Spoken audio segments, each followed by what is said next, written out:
C'est au petit matin que les députés ont adopté définitivement la loi sur l'avortement. Je dis bien définitivement, car on a finalement renoncé à remettre à l'essai pour 5 ans la loi et surtout son application.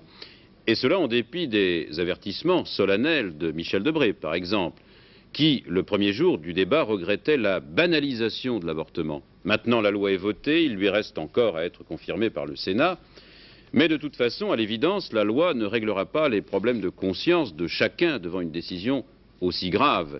Et elle suscite, cette loi, naturellement, de vives réactions chez les adversaires de l'avortement.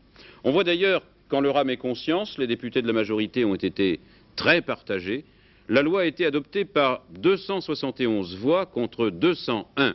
Ont voté pour les socialistes et les communistes sans exception, mais seulement 69 députés de la majorité, 45 UDF sur 121 et 24 RPR seulement sur 154. Quelques modifications ont été apportées à la loi pendant le débat. Jacqueline Collins. Cette loi, comme celle de 1975, permettra à toute femme qui se considère en situation de détresse de demander un avortement.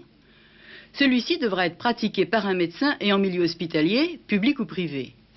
Le délai de 10 semaines depuis la conception est maintenu.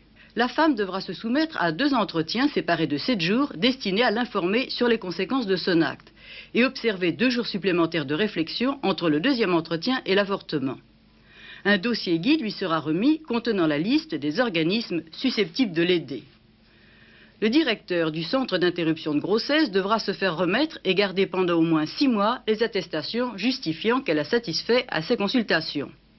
L'avortement ne sera toujours pas remboursé par la sécurité sociale.